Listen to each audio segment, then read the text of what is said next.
Hello and welcome back students. This is a video lecture on the course syllabus of Gondwana University Bachelor's in Computer Science second year semester 4 data structures. So what is memory allocation, then what is garbage collection and a free list. We are discussing linked list and we have seen the basics into the linked list. Today we will see what is memory allocation.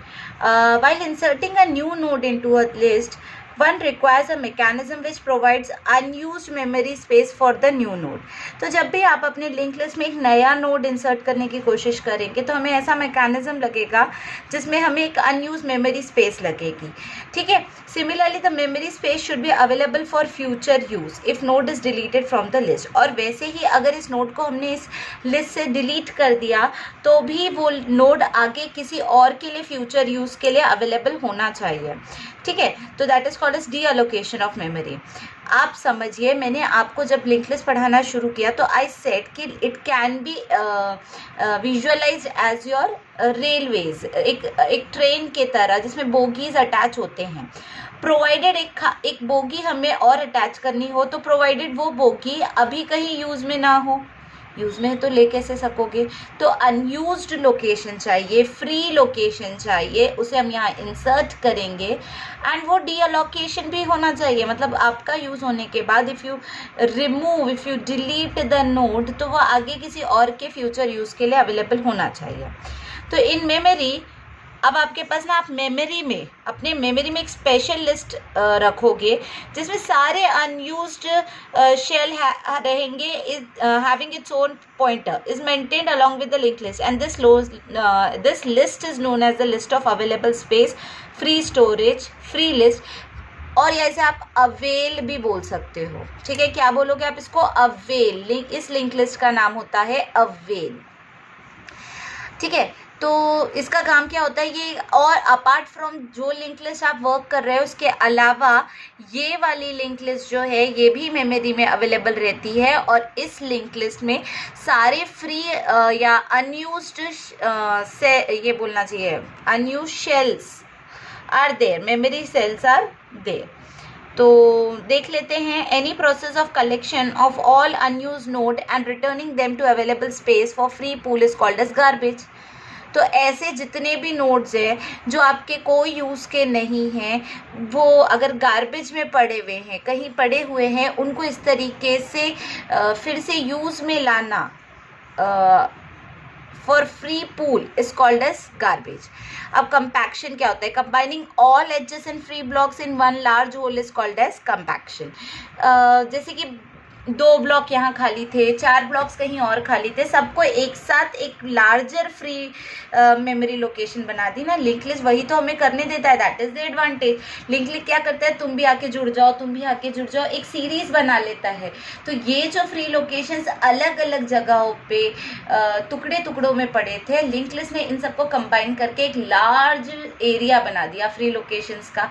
अब इसमें आप because of what? Because of link pointers. तो आप इसमें continuous memory समझ के data put कर सकते हो. Garbage collection is invisible to the programmer. जो प्रोग्रामर होता है उसे गार्बेज नहीं दिखता. तो in C++ memory allocation and deallocation takes place by using new and delete operators respectively. तो न्यू से वो मेमोरी हम यूज करते हैं और डिलीट से उसको रिलीज कर देते हैं. ठीक है.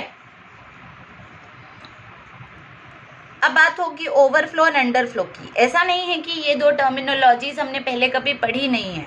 तो ओवरफ्लो का मतलब होता है एक सिचुएशन जिसमें हम विश करते हैं to add new data into the list but free storage list is full. ठीक है. आप चाहते थे कि अपने पास एक न्यू डेटा ऐड किया जाए, बट जो आपकी फ्री स्टोरेज लिस्ट है वो ऑलरेडी फुल हो चुकी है.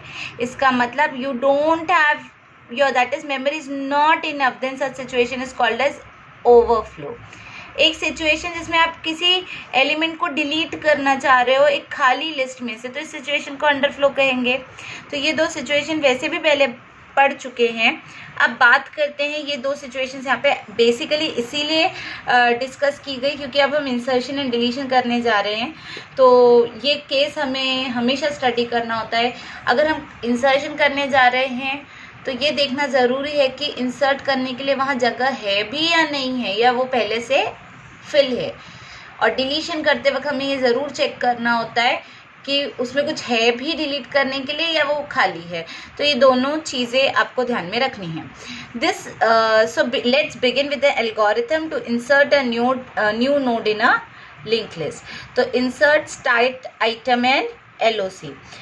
This algorithm inserts an item element either at the beginning or middle or at the last depending upon the location where an item is to be inserted.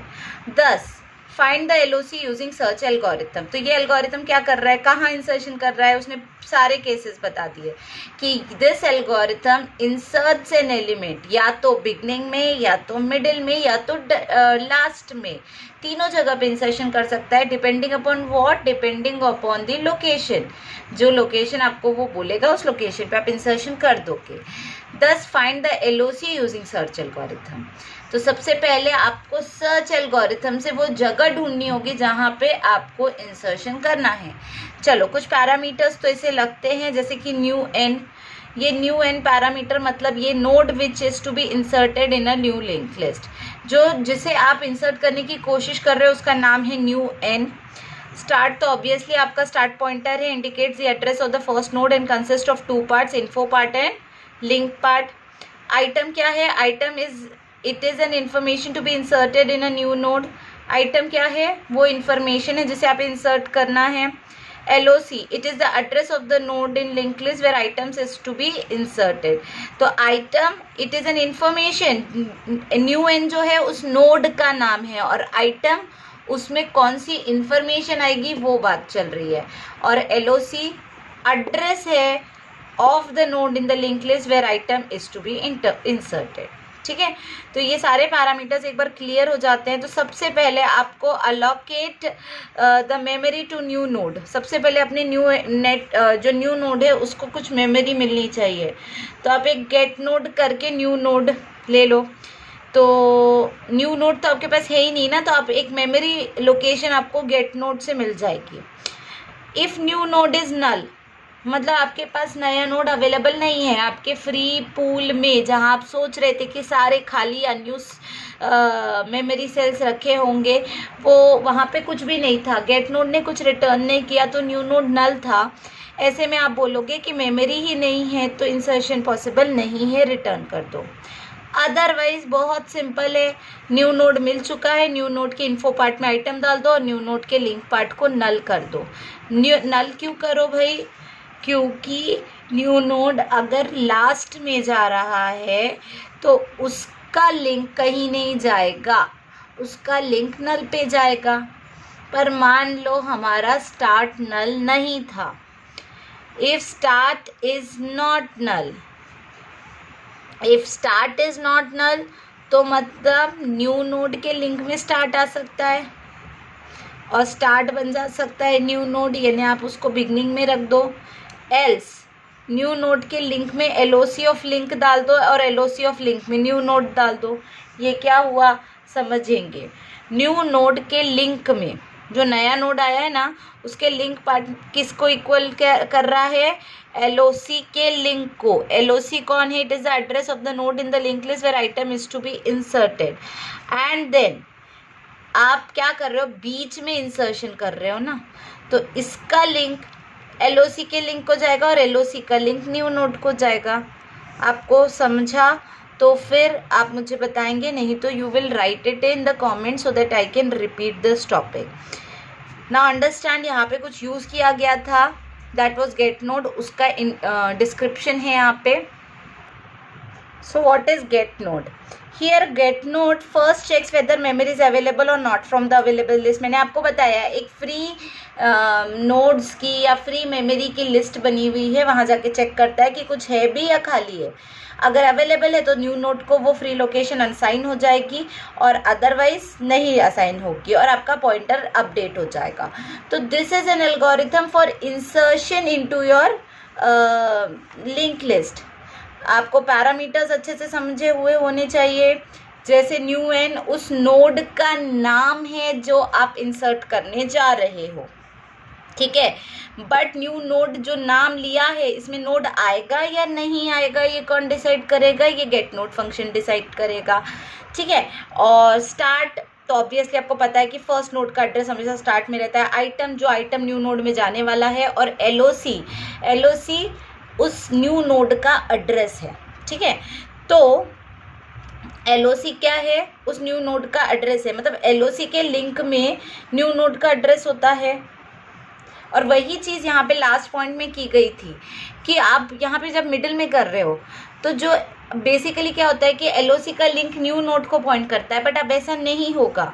New node का जो link है वो LOC के link को point करेगा और LOC का link new node को पॉइंट करेगा, बीच में इंसर्शन हो जाएगा। And there is one more algorithm along with this, जो गेट नोड है। गेट नोड कैसे वर्क करता है, तो अगर अवेल नल है, आपकी अवेल लिस्ट जहाँ सारे फ्री लोकेशन है वो नल है, तो ओवरफ्लो बोल दो, रिटर्न कर दो। अदरवाइज न्यू नोड में अवेल में से जो पहला नोड आ रहा है वो डाल दो। और अब अवेल में से एक चला गया तो अब नया अवेल हो जाएगा, जो पुराना अवेल का लिंक था वो नया अवेल हो जाएगा। लिंक में हमेशा अगले नोड का एड्रेस होता है ना, तो अब नए अवेल में पुराने अवेल का लिंक आ जाएगा। Update available list, return. Diagrammatically इन्होंने बताया इंसर्शन एट द बिगनिंग। अगर better if you understand with this diagram, ये लिस्ट है हमारी, पर इंसर्शन करना है, पूरा एक नया नोड इंसर्ट करना है। यहाँ पे सिर्फ आइटम इंसर्ट नहीं करना है, क्योंकि एरे वगैरह में क्या होता है कि मेमोरी सेल अवेलेबल रहता है, सेल वेल आपको अरेंज नहीं करना है, आपने सिर्फ डेटा डालना है। यहाँ पे क्या होता है, आपको मेमोरी लोकेशन भी बनानी है और फिर उसमें डेटा डालना है। तो जैसे अभी एक जाके चेक करो अवेल में कोई खाली नोड है क्या, मिल गया एक नोड, ये नोड का एड्रेस है 80। ठीक है, तो अब क्या करेंगे, ये स्टार्ट 90 था, नहीं, अब स्टार्ट 80 पे रहेगा। 80 पॉइंट करेगा सी को और सी पॉइंट करेगा 90 को। ठीक है, so this is it and there is a small description return to this whole process. तो देख लेते हैं। First allocate the memory for new node. पहले तो नए नोड को मेमोरी अलोकेट कर दो। अगर मेमोरी अवेलेबल है तो बहुत अच्छी बात है, इंसर्ट कर दो आइटम मेमोरी में। बट अगर स्टार्ट नल है, स्टार्ट नल का मतलब क्या हो रहा है, स्टार्ट किसी को पॉइंट नहीं कर रहा, that means we want to insert a node at the beginning and it is easy to do so. अगर स्टार्ट में कुछ पहले से था ही नहीं तो ये तो बहुत अच्छी बात हो गई, क्योंकि फिर हम ये क्या करने जा रहे हैं, बिगनिंग में करने जा रहे हैं। तो बस स्टार्ट का एड्रेस नए नोड को जाएगा, नए नोड का लिंक कहीं नहीं जाएगा। ठीक है, of newly created node, that is new node, and then make new node as a start node, and you will find that node which is added from the list. But if you change the sequence of statement, the list is not formed. Now consider second case कि start null नहीं है, start not equal to null है, इसका मतलब पहले से nodes है, तो फिर आपका काम बहुत बढ़ जाता है, बिकॉज आपको चेक करना है कि वो स्टार्ट में जाएगा कि मिडिल में जाएगा या कहीं और चला जाएगा। ठीक है, तो यहाँ पे उन्होंने बोला केस 1, मान लो कि स्टार्टिंग में इंसर्शन हो रहा है, तो स्टार्ट अगर नल है तो न्यू नोड का लिंक 90 हो जाएगा और स्टार्ट हो जाएगा 80। We want to insert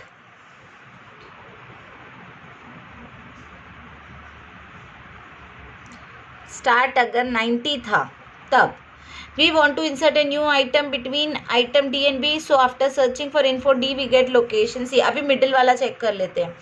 middle वाले में ये हो रहा है कि ये ए था, ये डी था, इसके लिंक में इस नए नोड की लोकेशन थी।